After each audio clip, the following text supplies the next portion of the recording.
Hi! Welcome sa One Tamad Recap. Ngayon ay bobod natin ang 2019 zombie horror film na pinamagatang Zombie Tidal Wave. Warning! Spoilers ahead! Watch out and take care! Nagsimula ang pelikula na magkaroon ng malakas na lindol sa ilalim ng dagat at nagsanhi ito ng pagyanig. Habang ang dalawa mag-showtime masayang naliligo, nagpropose na ang lalaki sa babae na papakasalan niya na ito. Subalit bago pa siya makakuha ng sagot ay biglang may humila sa lalaki. Nagtataka ang babae kung saan pumunta ang kasintahan niya hanggang sa biglang lumutang ang katawan nito. Humingi siya ng tulong ngunit walang nakakarinig sa kanya. Isang zombie ang biglang lumitaw at agad siyang pinatay. Sumunod na eksena ay pinakilala tayo kay Hunter Ray at Jada kasama si Hunter Sean para mangisda. Ginamit ni Jada ang underwater drone para makita ang mga isda sa ilalim. Pagkatapos ay napansin niya ang isang bangka sa malayo na nasusunog dahil sa fireworks. Tinulungan na Sean maapula ang apoy sa bangka. Si Sean ang supervisor ng area kaya kinumpiska niya ang mga paputok ng magbabarkada. Bumalik siya muli sa yate at ipinagpatuloy ang pangingisda. Isang bangkay ang kanilang nahuli. Kinuha naman ito ng 3 para suriin. Tiningnan ni Jada ang kanyang underwater camera at nagtataka sa asul na kulay sa ilalim ng dagat. Tinakpan naman ni Ray ang bangkay gamit ang puting kumot. Napansin nila na ang dagat ay unti-unting nagiging kulay asul. Pagkatapos ay biglang bumangon ang bangkay at inatake si Jada. Sa kasamaang palad ay huli nang dumating si Ray at Sean. Sinaksak ni siya ng zombie at itinapon muli sa dagat. Tinawagan ni siya ng asawa niyang si Kenzie at pinaalam na si Jada ay malubha ang kondisyon. Si Kenzie ay isang doktor kaya agad na pumunta ito para gamutin si Jada. Kasama ni Kenzie ang mga medic team at agad na dinala nila ito sa ospital. Sinamahan naman ni Ray si Jada sa ospital habang si Sean ay sinimulang imbestigahan ng dagat na pinagmulan ng zombie. Isinama niyang sheriff sa parte ng dagat na may kulay asul. Itinapon nila ang kamera ni Jada para siyasatin kung saan nanggagaling ang kulay asul. Nakita nila ang bitak sa ilalim ng dagat at dito nagmumula ang asul na ilaw. Napansin din nila ang mga zombie na lumalangoy mula dito. Pagkatapos habang nag-uusap sila, papunta na pala ang mga zombie sa kanilang yate. Agad na inalarma ng sheriff ang mga residente na magmadaling lumikas dahil sa isang panganib ang paparating. Sa di inaasahan, mas matinding panganib pa palang nakaambang nang biglang tumunog ang siren na nagpapahiwatig na may tsunaming paparating. Napansin na rin ng mga tao ang napakalaking tsunami at napakadaming zombie ang dala nito. Sa ilalim ng dagat ay marami din mga zombie ang lumalangoy. Si Sean at ang sheriff ay ginawa ang lahat hanggang sa makarating sa dalampasigan, ngunit sa kasamaang palad ay inabot pa rin sila ng napakalaking alon. Pagkatapos ng tsunami, marami ang nasawi ngunit may iilan din namang nakaligtas. Siyempre kabilang na dito ang ating bida na si Hunter Sean at sheriff. Pinapalibutan sila ng napakaraming zombie. Samantala, si Ray at Jada ay pansamantalang kinwarantin dahil sa hindi pa masuri ni Kenzie kung ano ang tiyak na solusyon. Balik sa beach, sinimulang atakihin ng mga zombie ang mga tao. Si Samantha naman na anak ni Sean ay tinatawagan ng kanyang ama para humingi ng tulong nang makita nila ang napakaraming zombie. Tumakbo siya kasama ang mga kaibigan dahil hindi nito makontak ang kanyang ama. Sa kabilang banda, sinusubukang iligtas ni Sean at ang sheriff ang mga tao, ngunit sa kasamaang palad, hindi sapat ang kanilang baril para mamatay ng tuluyan ng mga zombie. Balik sa ospital, tuluyan ng naging zombie si Jada at sinimulang atakihin si Ray. Nakaligtas naman si Ray ngunit ang doktor naman ay nakagat. Napagtanto ng sheriff na nagiging zombie na rin ang mga taong nakakagat ng zombie kaya pansamantala silang tumakbo para humingi ng rescue. Pagdating sa kanilang kotse, natagpuan nila ang magsyota na nagtatago sa kanilang sasakyan. Pumayag din naman silang tulungan ng mga ito.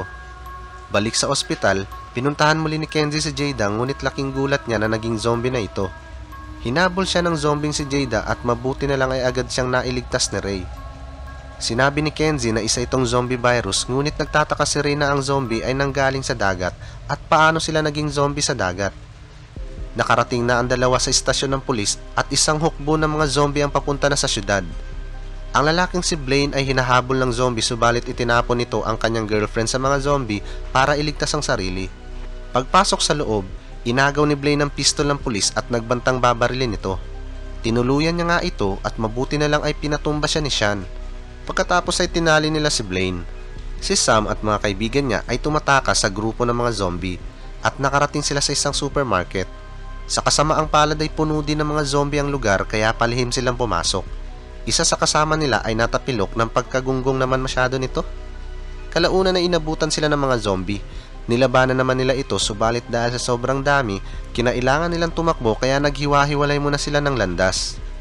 Balik sa istasyon, humingi ng tulong ang sheriff sa pamamagitan ng radyo pero walang sumasagot.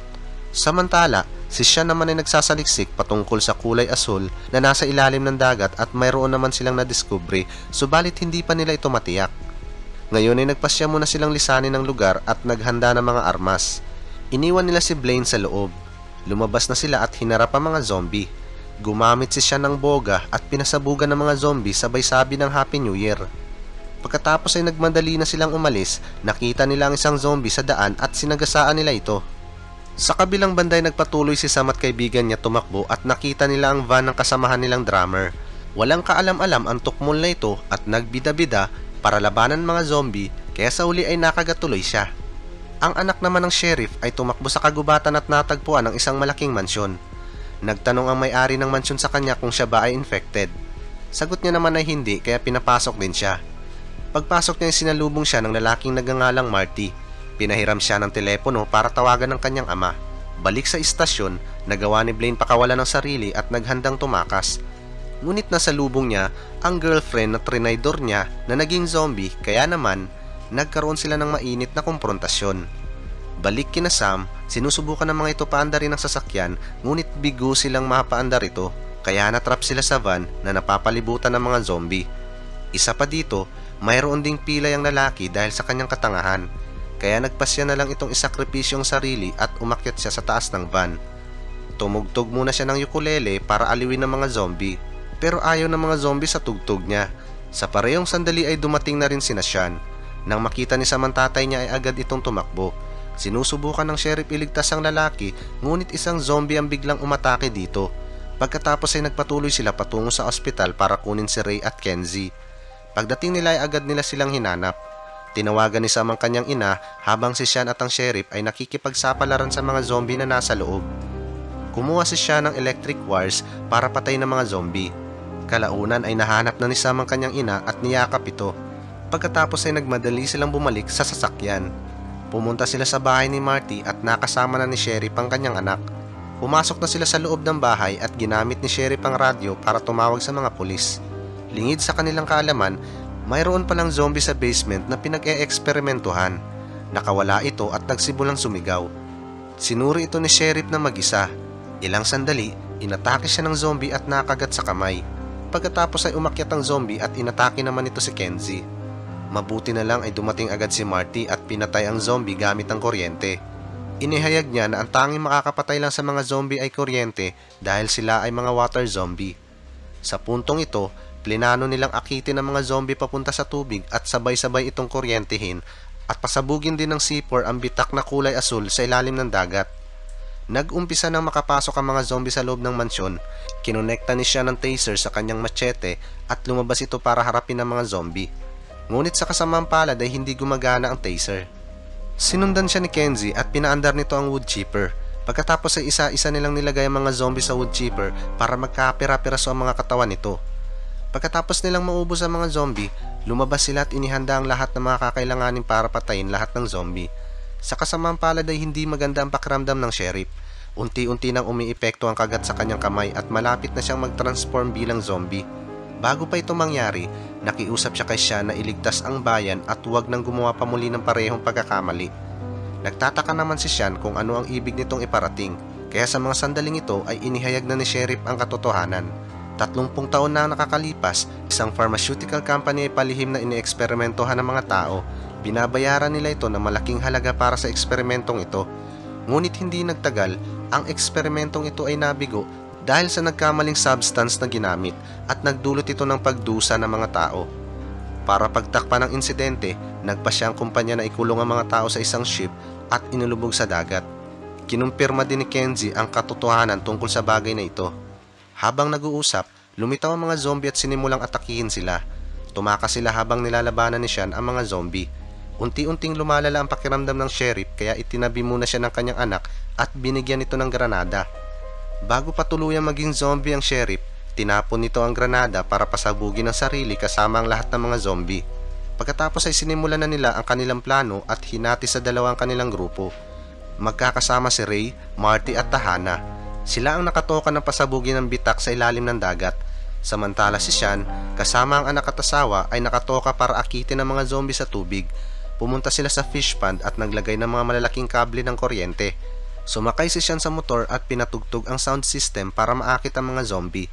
Samantala, tumalon si Marty sa dagat para itanim na ang C4.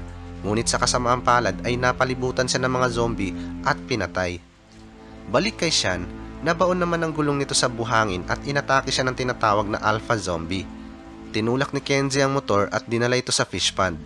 Nagawa naman ni Sean mapigilan ng zombie pansamantala at iniutos niya kay Sam na paandarin na ang switch, ngunit na-stuck ang handle nito.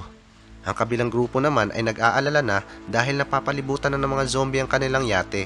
Iminungkahi ni Ray kay Tahana na tumakas na ito habang inaabala niya ang mga zombie. Balik kina Sean, umatake muli ang alpha zombie, ngunit sa pagkakataong ito ay pinugutan niya na ito ng ulo. Nagawa na rin ni Sam mapaikot ang handle at lahat ng zombie sa fish pond ay nakuryente at namatay. Sa kabilang banda, tinali ni Ray ang C4 sa angkla ng yate at itinapon ito sa ilalim na may bitak. Pagkatapos ay pinasabog niya na ito at sinakripisyo ang kanyang sarili. Ang pagsabog ay naglikha ng malaking alon sa dagat. Sa pagtatapos ng pelikula, 4 lang sa kanila ang nakaligtas at tagumpay na mapuksa lahat ng mga zombie.